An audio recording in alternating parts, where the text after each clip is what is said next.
Ok, bonjour et bienvenue sur notre chaîne. Aujourd'hui, dans cette vidéo, tu vas apprendre à résoudre une équation du second degré. On commence donc rapidement avec l'exercice. On demande de résoudre dans R l'équation x carré moins 5x plus 6 égale à 0. On voit ici que nous avons une équation du second degré parce que nous voyons que c'est sous la forme ax au carré plus bx plus c, d'accord, égale à 0. Donc, nous avons une équation du second degré. Maintenant, lorsque nous avons une équation du second degré, comment résoudre ceci? Il va falloir d'abord, dans un premier temps, calculer le discriminant.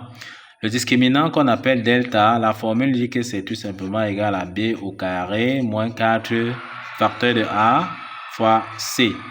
Donc, voici la formule qui nous permet donc de calculer le discriminant. Par identification, on voit que le nombre qui est collé près de x au carré, ici, on voit que c'est 1. Ceci nous permet de comprendre que a ici est égal à 1. B, c'est le nombre tout simplement donc, qui est collé près de x. Donc, on voit que b ici pour nous, c'est moins 5. C, c'est la constante.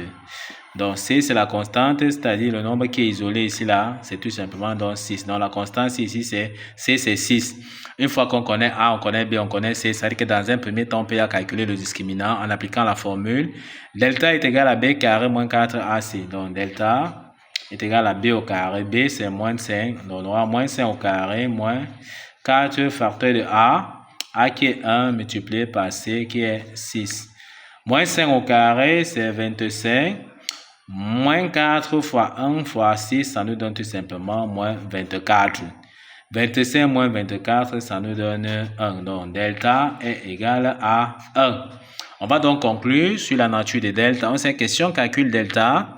Delta est supérieur à 1. Alors, on aura deux solutions distinctes, x1 et x2. Telles que x1 sera égal à moins b moins racine carrée de delta sur 2a. Et x2 sera égal à moins b plus racine carrée de delta sur 2a. Or, lorsque nous regardons bien notre delta ici, on voit que delta est supérieur à 0. Donc, on aura deux solutions distinctes, x1 et x2. D'accord? On peut donc chercher à trouver donc x1. On aura ici x1.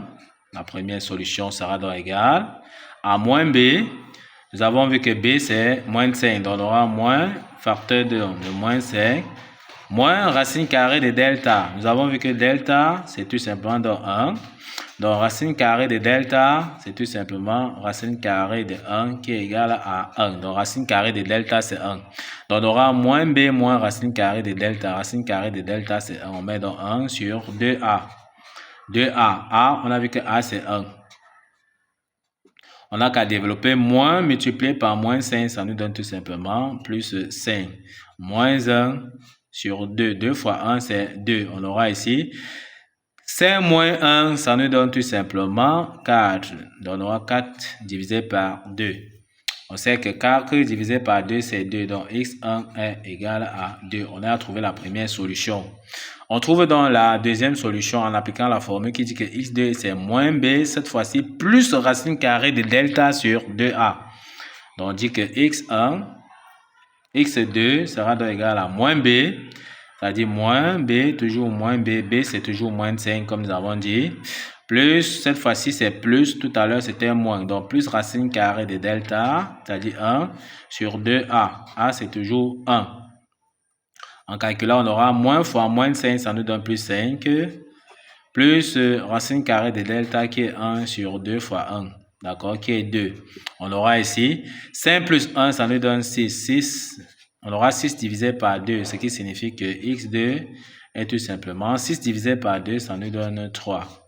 On a trouvé nos deux valeurs, d'accord? On peut donc écrire tout simplement la solution S, c'est tout simplement x1, x2. Donc, on aura ici 2 et 3. On peut donc tout simplement encadrer la solution. Ceci signifie que si on remplace x tout simplement ici par 2, d'accord, dans l'équation, ça va donner 0. Si on remplace x par 3, ça donne encore 0. Ok, nous sommes donc arrivés au terme de cette vidéo. Ne manquez pas de vous abonner à la chaîne, de liker la vidéo, de partager la vidéo aux proches et amis et d'activer la cloche de notification pour ne plus manquer nos prochaines vidéos. Sur ce, à bientôt.